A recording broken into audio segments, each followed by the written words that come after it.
بس بھی کر دو احمد، اب تو دن کی روشنی پھیل گئی ہے۔ نور پوری رات احمد کی شدت سہتے سہتے اب تھک چکی تھی۔ پوری رات وہ دونوں جاگے رہے تھے، مگر احمد تھا کہ جیسے ہوش و حواس میں کوئی کمی ہی نہ آئی ہو، اور چونکہ شادی کی رات تھی اس لیے شرم کے مارے نور اسے زیادہ منع بھی نہیں کر پائی تھی۔ سردیوں کی لمبی رات گزرنے کے بعد صبح کی روشنی پھیل چکی تھی اور نور تھکن سے چور ہو گئی تھی۔ بے بسی سے اس نے ہاتھ جوڑ کر احمد سے گزارش کی، تب جا کر وہ پیچھے ہٹا۔ احمد کی آنکھیں بھی نیند سے بوجھل تھیں، مگر نور کی خوبصورتی اور مسکرایا ہوا چہرہ اس پر جادو کر چکا تھا۔ اب احمد کروٹ بدل کر سو چکا تھا اور نور کی پلکوں پر بھی نیند بھاری تھی۔ ابھی وہ نیند میں ہی تھی کہ کمرے کے دروازے پر دستک ہوئی۔ احمد تو بے خبر سویا ہوا تھا تو نور کو ہی اٹھنا پڑا۔ بڑی مشکل سے لڑکھڑاتی ہوئی دروازے تک پہنچی اور پوچھا، کون ہے؟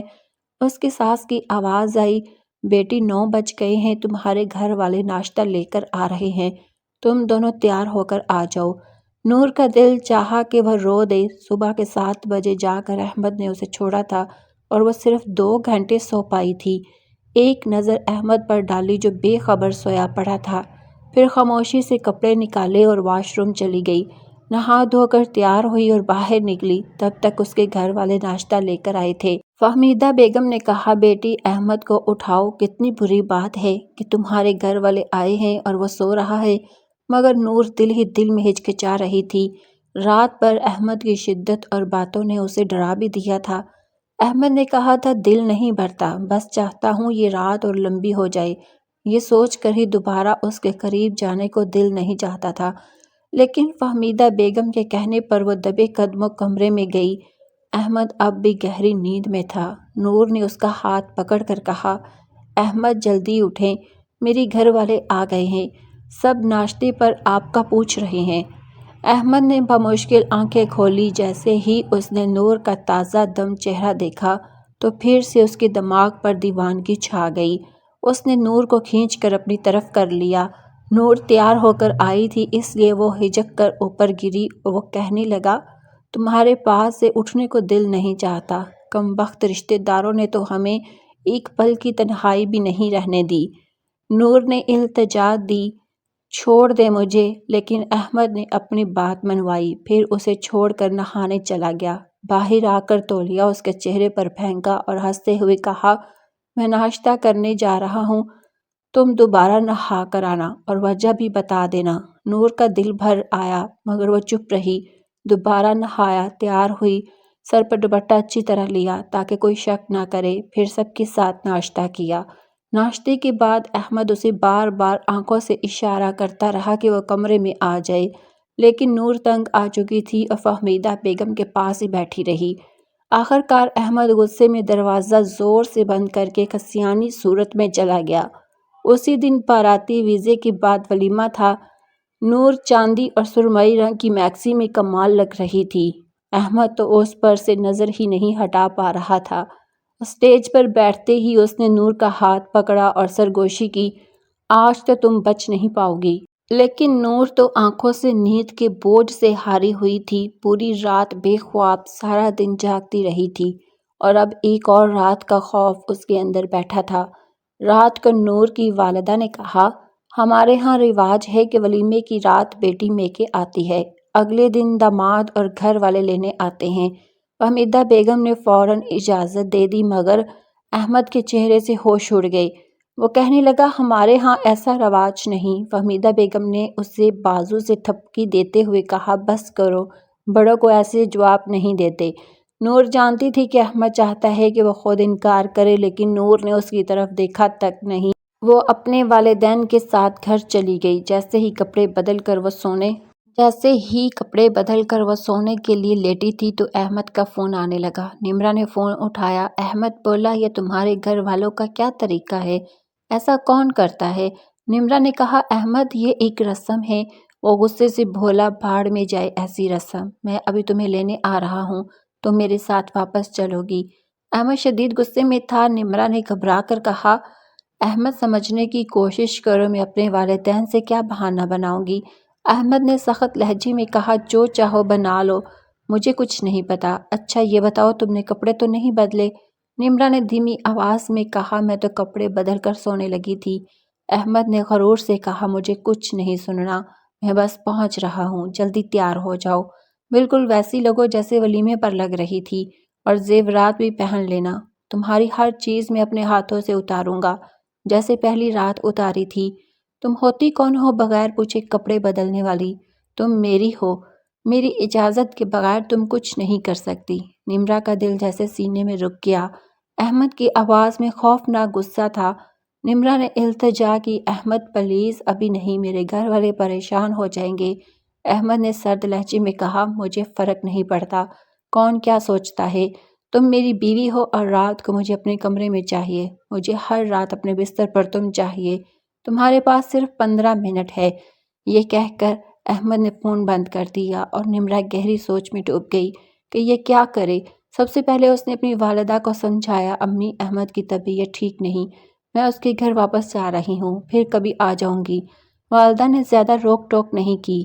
نمرا نے ویسا ولیمے والا جوڑا دوبارہ پہننا مناسب نہ سمجھا، مگر سامان سمیٹ لیا۔ احمد نے باہر ہارن بجایا اور بولا، باہر آ جاؤ، میں اندر نہیں آؤں گا۔ نمرا نے ولیمے کا جوڑا اور باقی چیزیں ہاتھ میں پکڑی اور باہر آ گئی۔ احمد کے ماتھے پر بل پڑ گئے۔ اس نے سامان پچھلی سیٹ پر رکھا اور خود آگے بیٹھا۔ تم نے تیار کیوں نہیں ہوئی؟ میری بات اثر نہیں ہوئی؟ نمرا بولی، احمد کچھ تو سمجھنے کی کوشش کرو، امی کیا سوچتی کہ میں دوبارہ دلہن بن کر جا رہی ہوں؟ مشکل سے بہانہ بنایا ہے۔ احمد نے سرد لہجے میں کہا، گھر جا کر تیار ہو جانا، ویسے ہی جیسے ولیمے میں لگ رہی تھی۔ نمرا نے تھکا سا جواب دیا، ٹھیک ہے، لیکن وعدہ کریں کہ مجھے زیادہ تنگ نہیں کریں گے۔ میں کل رات بھی نہیں سوئی، صبح سے جاگ رہی ہوں، میرا سر پھٹ رہا ہے، مجھے بہت نیند آ رہی ہے۔ احمد نے نرم لہجے میں کہا، گھر چلو، تمہیں سلاؤں گا، بڑی میٹھی نیند سلاؤں گا۔ اس کی آنکھوں میں شوخی چمک رہی تھی اور نمرا کا دل پھر کانپ گیا۔ گھر پہنچے تو فہمیدہ بیگم سو چکی تھی۔ کمرے میں جاتے ہی احمد بولا، چلو جلدی تیار ہو جاؤ۔ نمرا نے دوبارہ ولیمے کی میکسی، میک اپ اور زیورات پہنے۔ جب سر پر دوپٹہ لے رہی تھی تو احمد قریب آ گیا۔ اس نے نمرا کی گردن چومی اور پھر سے اپنی منمانی شروع کر دی۔ نمرا تھکن سے چور تھی۔ رات 2 بجے تو وہ رو پڑی، لیکن احمد کا جیسے ہوش ہی نہیں تھا۔ وہ ہاتھ جوڑ کر کہتی رہی، خدا کے لیے چھوڑ دو مجھے، سونے دو، مگر احمد پر جیسے جنون طاری تھا۔ رات گزر گئی۔ صبح احمد سویا ہوا تھا اور نمرا زاروں قطار رو رہی تھی۔ اب اس کے پیٹ کے نچلے حصے میں شدید درد ہو رہا تھا۔ وہ برداشت سے باہر تھا۔ اس نے احمد کو جھنجھوڑ کر جگایا۔ احمد پریشان ہو کر اٹھا، کیا ہوا؟ نمرا درد سے تڑپتے ہوئے بولی، احمد بہت درد ہے، پلیز کچھ کرو۔ اس نے دیکھا کہ نمرا پیٹ پکڑے بے حال ہے۔ وہ خود گھبرا گیا۔ فہمیدہ بیگم کو بلایا۔ وہ بھی حیران تھی کہ آخر کیا ہوا۔ جلدی سے گاڑی نکلوائی اور ہسپتال لے گئے۔ لیڈی ڈاکٹر نے فہمیدہ بیگم کو سخت ڈانٹا، آپ کے بیٹے نے اپنی بیوی کا کیا حال کر دیا ہے؟ کچھ احساس بھی ہے اسے؟ نمرا کے اندرونی حصے پر زخم ہو گئے ہیں۔ 2 دن پہلے ڈاکٹر نے فہمیدہ بیگم کو برے طریقے سے ڈانٹا تھا۔ اس نے کہا تھا، آپ کے بیٹے نے اپنی بیوی کا کیا حال کیا ہے؟ ذرا بھی اسے احساس نہیں۔ نور کے اندرونی حصے پر زخم بن چکے تھے۔ اپنے بیٹے سے کہیں کہ اپنی بیوی سے دور رہے۔ یہ سن کر فہمیدہ بیگم شرمندہ سی بھر گئی۔ جیسے ہی وہ نور کے ساتھ کلینک سے باہر آئی تو احمد باہر کھڑا تھا۔ اس نے ماں سے پوچھا، کیا ہوا؟ لیکن فہمیدہ نے اسے غصے بھری نگاہوں سے دیکھا اور کہا، یہ تو تمہیں پتا ہوگا، تم نے مجھے شرمندہ کر کے رکھ دیا۔ احمد کچھ سمجھ چکا تھا، اس لیے نظریں چراتا رہا۔ نور گاڑی میں بیٹھتے ہی آنکھیں بند کر چکی تھی۔ وہ 2 دن سے ٹھیک طرح سو نہیں پائی تھی اور درد کی تکلیف سے بے حال تھی۔ ڈاکٹروں نے انجیکشن بھی لگایا تھا اور دوائیاں بھی دی تھی۔ جب احمد نے گاڑی چلائی تو فہمیدہ نے کہا، نور کو اس کے میکے لے چلو۔ احمد نے حیرت سے پوچھا، کیوں؟ وہ بولی، یہ 8 دن میکے رہے گی اور آرام کرے گی۔ احمد نے کہا، امی گھر پر بھی تو آرام کر سکتی ہے۔ فہمیدہ نے سختی سے کہا، نہیں، جو میں کہہ رہی ہوں وہ کرو۔ نور دل ہی دل میں شکر گزار تھی وہ اسے میکے چھوڑ کر آئے۔ نور کی ماں بھی خوش ہوئی، لیکن وہ بیٹی کے چہرے کے درد کو صاف دیکھ رہی تھی۔ نور نے کچھ بھی نہیں بتایا کیونکہ فہمیدہ بیگم نے منع کر دیا تھا، گھر والوں سے ایک لفظ نہ کہنا۔ میں احمد کو سمجھاؤں گی، وہ آئندہ ایسا نہیں کرے گا۔ لیکن نور کے دل میں احمد کا خوف بیٹھ گیا تھا۔ 2 دن احمد خاموش رہا، لیکن پھر فون کیا۔ نور سونے کی تیاری کر رہی تھی۔ احمد نے کہا، بہت اچھا بہانہ بنایا ہے، ایسی کیا تکلیف ہو گئی کہ میکے جا بیٹھی؟ نور نے کہا، آپ کی امی نے کچھ نہیں بتایا؟ احمد بولا، بھائی تم کوئی پہلی لڑکی نہیں ہو جس کی شادی ہوئی ہے، سب کے شوہر بیویوں کے ساتھ ایسا کرتے ہیں، کوئی یوں رونے نہیں بیٹھ جاتا۔ واہ ویلا مت کرو، تم نے لیڈی ڈاکٹر سے کیا کہا؟ اس نے میری ماں کو کیا کہہ دیا؟ مجھے کچھ نہیں معلوم، بس اب آ جاؤ، میں تمہارے بغیر نہیں رہ سکتا۔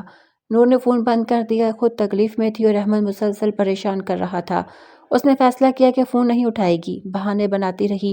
احمد کے اندر غصہ بڑھتا گیا۔ 8 دن بعد فہمیدہ نور کو واپس لے آئی۔ احمد کا موڈ سخت تھا، لیکن نور کو دیکھ کر بھی اس نے خاموشی اختیار رکھی۔ کھانا کھایا، کمرے میں چلا گیا۔ اسے لگا نور اسے منانے آئے گی، لیکن حمیدہ نے نور کو اپنے پاس بٹھا لیا اور کہا مجھے بہت شرمندگی ہے، لیکن تمہیں مجھ سے بتانا چاہیے تھا، میں نے احمد کو سمجھا دیا ہے، آئندہ ایسا نہیں کرے گا، بس آج تھوڑی دیر سے کمرے میں جانا۔ نور نے ہاں کر دی۔ کچھ دیر بعد وہ گئی۔ احمد بے چین ہو کر اس کا انتظار کر رہا تھا۔ جب نور اندر آئی تو احمد نے غصے سے کہا دروازہ بند کر کے تالا لگاؤ۔ نور سہمی ہوئی تھی، اس نے دروازہ بند کیا اور آہستہ سے بستر کی طرف جا بیٹھی۔ احمد نے غصے سے لیپ ٹاپ بند کیا اور کہا میرے نزدیک تمہاری کیا اہمیت ہے، تم مجھے کیا سمجھتی ہو؟ نور پھسلتی ہوئی آواز میں بولی آپ میرے لیے بہت اہم ہے، مگر میری بھی تکلیف سمجھے، میں 8 دن سے دوائیاں کھا رہی ہوں۔ احمد پھٹ پڑا، یہ باتیں مجھے مت سناؤ، امی سے میں بہت لیکچر سن چکا ہوں، تم جاؤ جہنم میں، تم کوئی خاص لڑکی نہیں، سب شوہر بیویوں سے ایسے ہی رہتے ہیں۔ وہ منہ پھیر کر لیٹ گیا۔ نور کی آنکھوں میں آنسو آ گئے، مگر وہ لمحے میں ہی انہیں اپنے اندر اتار گئی۔ نمرہ نے ضبط کرتے ہوئے خود ہی احمد کے قریب جانے کا فیصلہ کیا۔ احمد دوسری طرف کروٹ لیے غصے سے لیٹا ہوا تھا۔ نمرہ نے اس کی بازو پر ہاتھ رکھا تو اس نے فوراً جھٹک دیا اور سخت لہجے میں بولا پیچھے ہٹو، ہاتھ مت لگانا، جا کر آرام کرو، صبح کے بعد تمہیں کچھ نہیں کہوں گا۔ نمرہ نے التجا کی احمد پلیز مجھ سے ناراض مت ہو۔ احمد طنزیہ بولا تمہیں فرق پڑتا ہے؟ نمرہ نے کہا جی ہاں بہت فرق پڑتا ہے، کیوں نہیں پڑتا، میں آپ سے محبت کرتی ہوں، میں آپ کی بیوی ہوں، اب آپ مجھ سے یوں منہ موڑ کر لیٹیں گے تو کیسے فرق نہیں پڑے گا؟ یہ سن کر احمد نے کروٹ بدل کر نمرہ کی طرف دیکھا اور بولا واقعی فرق پڑتا ہے تمہیں؟ پتا ہے میں تم سے ناراض ہوں۔ نمرہ نے آنکھوں سے کہا جی ہاں مجھے صاف نظر آ رہا ہے، آپ منہ پھیلائے مجھے دیکھ کبھی نہیں رہے۔ ظاہر ہے ناراض ہیں، سخت لہجے میں بولا احمد۔ ہاں میں ناراض ہوں، تم مجھے راضی کرو، میں تمہارا شوہر ہوں، اگر تمہارے قریب نہیں آؤں گا تو کہاں جاؤں؟ یا پھر کسی دوسری عورت کے پاس جاؤں؟ تم میری بیوی ہو، میرا ہر جذبہ، میرا ہر جنون تم پر نچھاور کرنا چاہتا ہوں، اور تم ہی انکار کرتی ہو، تم ہی دور بھاگتی ہو، بہانے کرتی ہو، تم عورتیں شوہروں سے بچنے کے لیے نئے نئے طریقے نکال ہی لیتی ہو، یہ میں اچھی طرح جانتا ہوں۔ وہ آگے بولا پتہ نہیں یہ حسن، یہ ذبائش تم لوگ کن کو دکھانا چاہتی ہو؟ نمرہ کا دل تڑپ اٹھا، مگر پھر اس نے خاموشی میں پناہ لی، آنکھیں بند کر لی اور اپنے آپ کو احمد کے حوالے کر دیا۔ اس رات بھی احمد نے اسے سونے نہیں دیا۔ جب نمرہ کی آنکھ لگنے لگتی تو احمد اس کے رخساروں کو تھپتھپا کر کہتا سو نہیں جانا، مجھے دیکھو، میرا ساتھ دو۔ نمرہ حیران تھی کہ اس کا ہمسفر عورت کی تکلیف، تکھن، کمزوری، کسی چیز کی پرواہ نہیں کرتا، ہر بات میں ہٹ ڈرمی، ہر بات میں زبردستی، رات جاگتے گزری اور نمرہ دن بدن کمزور ہوتی جا رہی تھی، چہرے کی رونق اتر گئی، آنکھوں کے گرد سیاہ حلقے پڑ گئے، لیکن احمد کی شدت میں ذرا برابر کمی نہ آئی۔ وہ خود پورا آرام کرتا، دودھ پیتا، خشک میوہ کھاتا، اپنی قوی جسم کا خیال رکھتا اور نمرہ کو کہتا مجھے موٹی عورتیں پسند نہیں، خود کو فٹ رکھو۔ نمرہ نے شکایت کرنا چھوڑ دی، بس حالات کے آگے سر جھکا دیا۔ سوچا تھا وقت کے ساتھ احمد بدل جائے گا، لیکن جب اس کی طبیعت بہت خراب ہونے لگی تو حمیدہ بیگم اسے ڈاکٹر کے پاس لے گئی۔ ڈاکٹر نے خوشخبری دی، نمرہ حاملہ ہے، ساتھ ہی سختی سے تنبیہ کی ابتدائی مہینوں میں بہت احتیاط کریں، شوہر اس کے قریب نہ آئے ورنہ حمل ضائع ہو سکتا ہے، اس کا جسم پہلے ہی بہت کمزور ہے۔ یہ خبر احمد تک پہنچی تو وہ غصے سے پھٹ پڑا، یہ کیا تماشا ہے، یہ بچہ کہاں سے آ گیا، میں اس موڈ میں نہیں ہوں، مجھے ابھی اولاد نہیں چاہیے، کل ہی ابورشن کروا دوں گا۔ نمرہ کے اوسان خطا ہو گئے، اس نے رو کر کہا احمد یہ کیا باتیں ہیں، میں بچہ چاہتی ہوں۔ احمد بولا جب مجھے بچہ چاہیے ہوگا تو کہہ دوں گا، اپنی ڈرامے بازی بند کرو، تم میرے پاس آنا ہی نہیں چاہتی، اسی لیے بچاؤ کے طریقے کرتی ہو۔ نمرہ نے دل گرفتگی سے کہا ہمارے نکاح کو 1 مہینہ ہوا ہے اور میں نے ایک رات بھی صحیح معنی میں سو کر نہیں گزاری، پھر بھی آپ کہتے ہیں کہ میں آپ کو جواب نہیں دیتی۔ احمد کا جواب پھر بھی سنگ دلانہ تھا، ہاں مجھے ابھی تک مکمل تسلی نہیں ملی، مجھے وہ دیوانگی چاہیے جو میں تمہیں دیتا ہوں، یہ سب چھوڑو، میرے ساتھ زندگی مزے سے گزارو۔ نمرہ اس کے لب و لہجے سے لرز گئی، اس کی آنکھوں میں ایک عجیب سی وحشت تھی، وہ خاموشی سے کمرے سے نکل آئی اور سوچا کل صبح فہمیدہ بیگم کو سب کچھ بتا دوں گی۔ اس کے دل میں خوف بھی تھا، ڈاکٹر کی باتیں بھی گونج رہی تھی اور احمد کا جنون بھی پیچھا نہیں چھوڑ رہا تھا۔